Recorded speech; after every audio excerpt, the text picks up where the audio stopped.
The movie begins with Simon and Robyn Callem, a couple that has just moved from Chicago to California while recovering from a recent miscarriage. We learn that Simon got a new job, which is why they had to move. They find a nice home near the place Simon used to live and decide to settle in. One day, Simon and Robyn are in a department store shopping for things to furnish their new home. All of a sudden, a man approaches Simon, saying they went to school together. He says his name is Gordon. Simon doesn't recognize him until the man says his name is Gordon Moseley, or Gordo. He politely welcomes the couple to the area and leaves. The next day, after Simon leaves for work, Robyn is in the shower when the doorbell rings. She goes to open it to find nobody there except for a gift-wrapped bottle of wine and a letter. When Simon returns home from work, Robyn shows him the letter, which reads, "Welcome home, Gordo." They have no idea how he managed to get their address, but the wife is thankful for it. The next day, Robyn is doing work on her laptop and cooking a meal when Gordo unexpectedly shows up uninvited. Robyn thanks him for the wine and says Simon should have messaged him. He brushes it off and gives her a list of essential numbers for plumbers, maids, and such, as well as a glass cleaner. The man also expresses how much he loves this style of architecture, and Robyn invites him in to give him a tour. As they are looking around, Gordo notices a child's toy in one room and asks if they have a kid, to which Robyn replies they only have a dog named Mr. Bojangles. Robyn also mentions that she planned to fill the pond outside their house with fish, and then she invites Gordo to stay for dinner. When Simon joins them, Gordo tells Robyn about how Simon used to have a campaign for class president and using "Simon Says" as his slogan, and it would get him anything he wanted.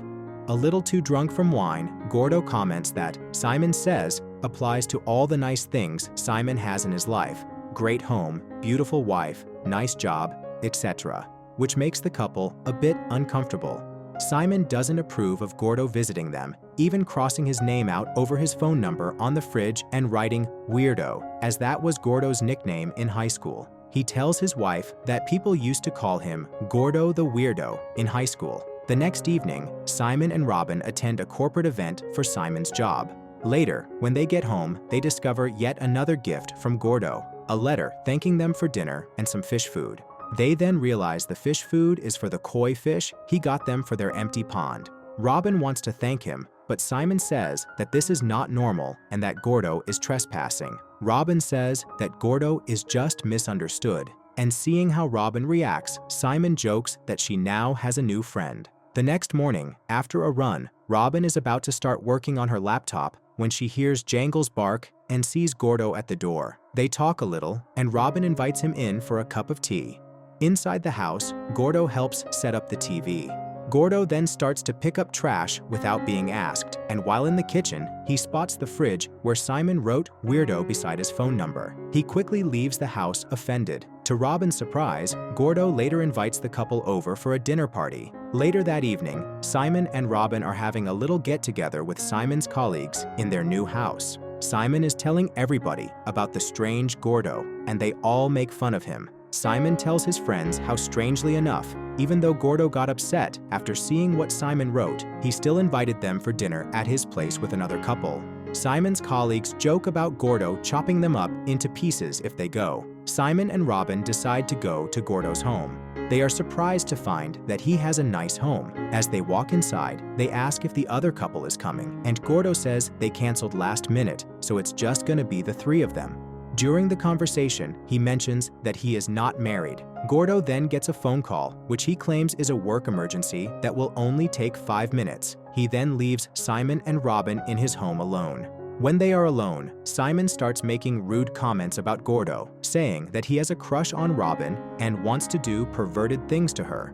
Simon then suggests they go exploring the house. They find a bedroom with women's clothing, as well as what appears to be a child's bedroom. They hear Gordo's car returning, and they run back to the living room. When Gordo comes back inside, Simon asks him what he does for work to be able to afford a place like this. Gordo tells them that he was lying about an urgent work call and that it was his ex-wife he was speaking to. He tells them she left with their 2 kids and mentions that the house is actually her family home, and she is holding all the cards right now, so he has to do whatever she says. Hearing this, Robyn feels bad, but Simon doesn't really seem to care about the story. He forces Robyn to go wait in the car and give him and Gordo a few minutes alone. Here, Simon rudely tells Gordo to stop visiting them and that they don't want anything to do with him. The couple get into their car and drive away, but as they come to the electric gate, it's not opening. Simon gets agitated, honking the horn, and leaves the car to go back to the house. As he does this, Gordo finally takes the remote out of his pocket and opens the gate. Now back home, they get into bed, thinking it is all over. However, Robyn feels something is not right. Back from her usual morning run, the next morning, Robyn thinks she hears noises while home alone. She goes outside and discovers that the koi fish are dead, and their dog, Mr. Bojangles, is nowhere to be found. Simon later goes back to Gordo's house and is greeted at the door by a woman whom he thinks is Gordo's wife. Turns out he doesn't actually live there. The Callems call the cops later and find out that the couple in the house did know Gordo since he worked for them at one point and must have kept a key to get inside while the couple was on vacation. Without sufficient evidence, the cops can't do more than question Gordo, and he would know who sent the authorities to him. The following morning, Robyn is alone in the house when she hears running water. Her tap has been turned on, causing her to get paranoid. She explains the situation to her neighbor and how she's been having trouble sleeping. While Robyn is in the bathroom, she looks inside the cabinet and accidentally finds some sleeping pills. She steals some of them. Later that night, Simon is fast asleep, but Robyn is having trouble sleeping, so she goes into another room and takes some sleeping medication she has stashed away. As she is going back to the bedroom, she notices a light on in the hallway. She slowly goes to check it out, and then she sees her dog, Jangles. Seeing their dog's sudden reappearance, Simon is convinced this is Gordo's doing.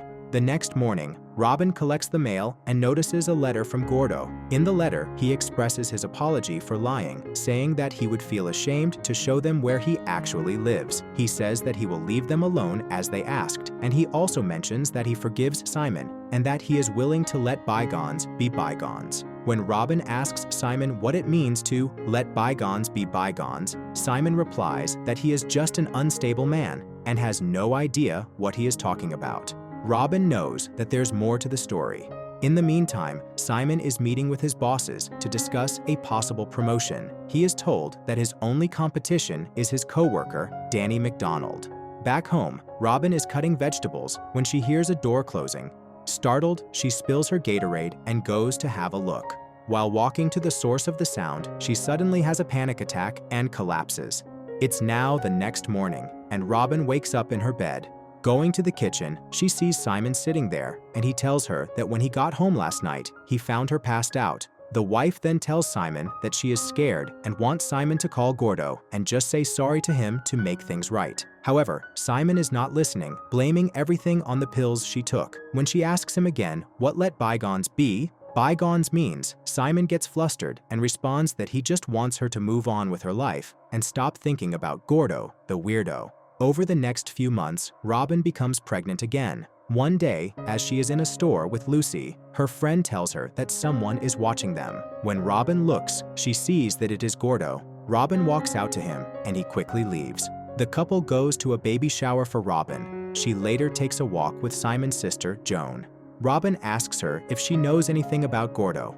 Joan says that it was reported that Simon and his friend Greg found Gordo in a car being molested by an older student, and this made everyone think he was gay. Robyn looks up Greg's name online and sees that he's a chiropractor. She makes an appointment to see him and starts to ask him about what happened between Simon and Gordo. Greg becomes distressed and says that Simon made up the story about Gordo being molested because Simon was a bully and frequently targeted Gordo. This story also led to Gordo's father trying to burn him alive after thinking he was gay, leading to his arrest for attempted murder and Gordo being sent to military school.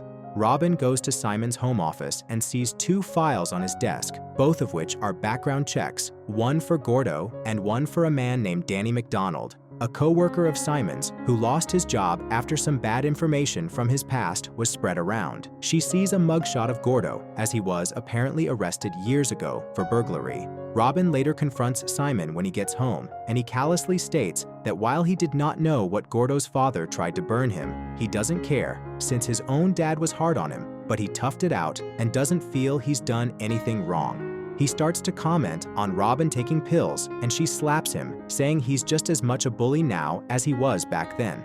Simon later apologized to her and says he did a background check on Gordo to protect themselves. Robyn tells him that if he wants her forgiveness, he should make amends with Gordo first. Simon goes to a bar where Gordo is hosting a trivia contest.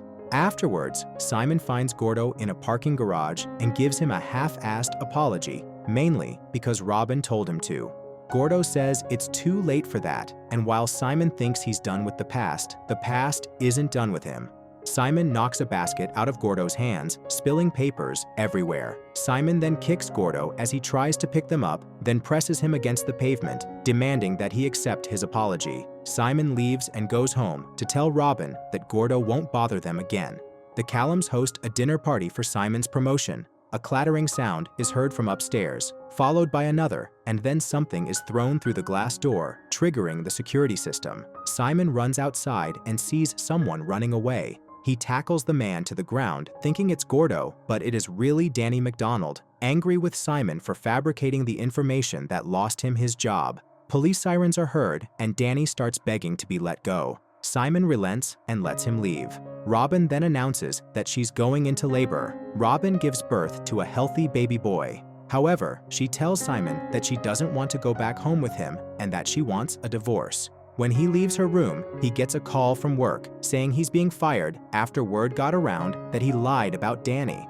Simon returns home to find a big wrapped box outside. In it are 3 numbered boxes. The first one contains a key to their house, showing how Gordo has been getting in and around their house. The second box has a tape that recorded Simon mocking Gordo when he left them to take his phone call. The third box contains a DVD of recorded footage showing Simon and Robyn having dinner and sleeping. Then there's footage of Robyn when she passed out, followed by Gordo wearing a monkey mask to spite Simon since he has a phobia of monkeys, and pulling Robyn onto the bed, stroking her and waving to the mirror. The footage cuts off, leaving Simon to think Gordo raped Robyn. While he watches this, Gordo visits Robyn in the hospital with flowers to congratulate her on her baby. He has a bruise on his face and his arm in a sling. Robyn asks if Simon did it. Gordo simply states that people will get what they deserve, and he exits. Simon rushes back to the hospital and finds Gordo getting into an elevator, but fails to catch him. Simon runs out of the hospital and gets a call from Gordo, who calls Simon to taunt him, refusing to confirm whether or not he raped Robyn and fathered the baby, just as Simon refused to come clean about the molestation story years before. He tells Simon to go and check the baby's eyes, because the eyes never lie.